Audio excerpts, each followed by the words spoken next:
Okay, so welcome to the weekly Star Wars news. I still don't have a name for this series. I guess it's going to be a series now because this is like the third week in a row.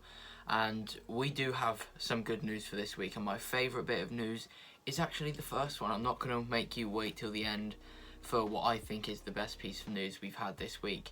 I have 6 pieces of news that I will cover. Like always, it's not a specific amount that I want to reach. I just pick out some of the ones that I actually care to share and then talk about them. So, without further ado, let's get on with the first one.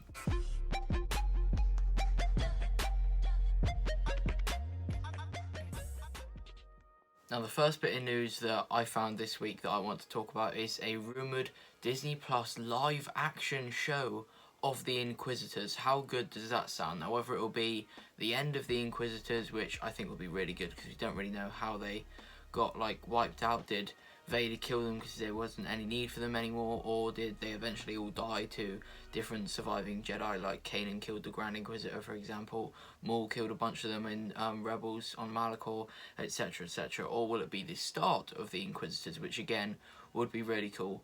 I don't know, it's just a rumour of a live action Inquisitor show going ahead, and I think it would be fantastic. Let me know what you think. Personally, the Inquisitors for me are some of the most underrated characters in Star Wars. We see them in Rebels, we see them in the comics, and we see them in Jedi Fallen Order, and I absolutely love them. I think the 7th Sister is one of the most underrated characters in Star Wars. I don't know why, I just really like her, to be honest, and all of them that we've seen I am big fans of, to be honest. And it's also rumoured that we're going to see some Inquisitors in the Kenobi show. Now, whether this is a crossover, I don't know.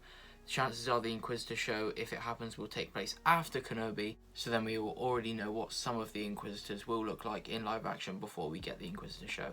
I don't know, I think this is fantastic news. I love a live action Inquisitor show, even an animated one, but this rumour is live action, and live action for me is always better. Like, I love Rebels and Clone Wars, they're my 2 favourite pieces of Star Wars content.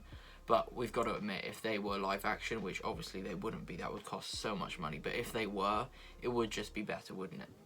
Now, the next piece of news is some Kenobi set pictures revealed. Now, it shows Obi-Wan looking to be in some kind of Jedi outfit, covered up by these black jackets, which seems to be the theme in all of these set leaks. As you can see here, a stormtrooper, quite clearly, but with a black jacket over the top, so it seems that the black jackets are hiding what they're actually wearing. So my guess is Obi-Wan's in some kind of Jedi outfit, then the stormtrooper there, and then we've got a bunch of Imperials, it looks like.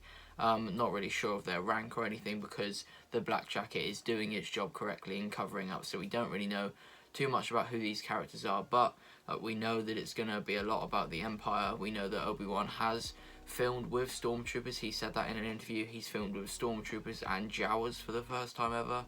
So yeah, this just gets me even more excited for the Kenobi show, and kind of hints towards a strong Imperial and Empire theme to the show. I know it's a Kenobi show, but like the Mandalorian, we got a lot of scenes of Moff Gideon and the Empire remnants in between scenes of Mando and all of the good guys. So I think that's going to be the case in Kenobi. Maybe we'll get 5 minutes of Kenobi, 2 minutes of the Empire, 5 minutes of Kenobi, 2 minutes of the Empire, or 2 minutes of the Empire at the end of a half hour of Kenobi. I don't know, but yeah. Now, next up is a weird one because I don't see how it makes any sense. Now, it's Gina Carano hints her return to Star Wars with posting this photo, but I don't see how that's too much of a hint of her return to Star Wars. I mean, I get it, I can see a clear Star Wars theme, but I don't really know if it hints her return. Maybe it does. I personally always thought she would return. It's a similar case as the writer of the Guardians of the Galaxy got sacked, but they were always going to bring him back once the whole situation with the fans blew over.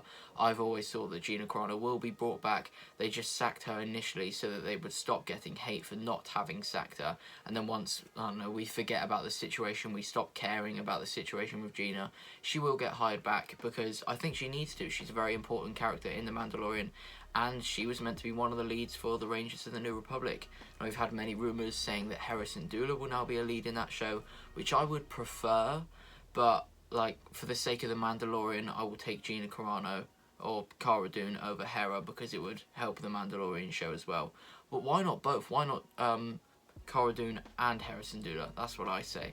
But I mean, if she doesn't get hired back, Harrison Dula is a fantastic lead to a show in live action that I would love to see. Now next up is a bit of sad news. Liam Neeson shoots down the rumours of him being in the Kenobi show. Now, it's not too sad because like Andrew Garfield and Tobey Maguire are denying the rumours of them being in Spider-Man No Way Home, but most of us do believe that they will still be in it, and obviously they have to deny that they will be in it if it is not confirmed. So even if Liam Neeson is going to be in Kenobi as Qui Gon, he's going to have to deny that he's in Kenobi as Qui Gon. So I don't think this means too much, but this is what he said. You can see it on the screen now. Like I said, I don't think it means too much. I do still think we will see Qui Gon, like 100%. I think we will, but it's still like a bit of a downer to see him denying it, because like I would rather him say something like "you'll have to wait and see" or something, rather than straight up saying like "no, I'm not in it." Well, he didn't exactly straight up say that, but I'd rather him say something that makes us like speculate that he might be in it, might not be, than like saying something that will make us think that he's not in it. But I still think he'll be in it anyway. Now, the penultimate bit of news, I don't really know too much about it, is that Star Wars Visions will be appearing at the Anime Expo. I don't know what Anime Expo is. I assume it's just like a convention about upcoming anime projects, much like EA Play is like upcoming EA projects. So yeah, it'll be nice to see a sneak peek at Star Wars Visions, and as much as I don't know what Anime Expo is, I am going to search it up to see the sneak peek of Star Wars Visions, because Star Wars Visions is an anime-style Star Wars show. I've never watched anime, but I do like really want to watch Star Wars Visions. I can't wait for it, and you know, maybe it will get me into anime. I doubt it, but I'm still looking forward to a different style of Star Wars show. Let me know what you think about Star Wars Visions. And lastly, I know this is a quick video, that is the point of it, I just want to give you the news very quickly. It is that Ming-Na Wen, Ewan McGregor and Carrie Fisher are getting their like LA stars on the like floor. I can't remember the official name for it. You know what I'm on about, and you can see it on the screen now. They're getting their like celebrity stars on the walkway, which is great news. Ming-Na Wen obviously plays Fennec Shand.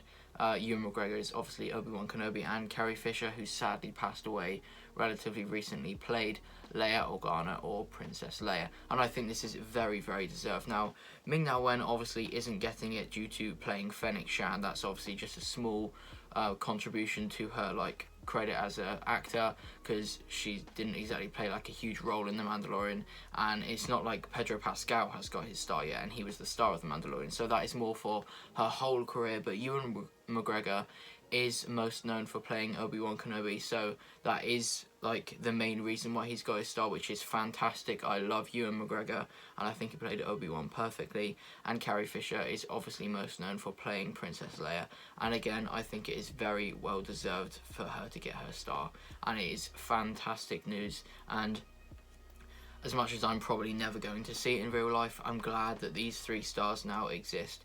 And yeah, that is all for the Star Wars news for this week. That's all that I've picked out. Obviously, there is more news, some a little bit less major. That's not why I've not talked about it. But like I said, I'm so excited about this Inquisitor show. I really do hope it happens.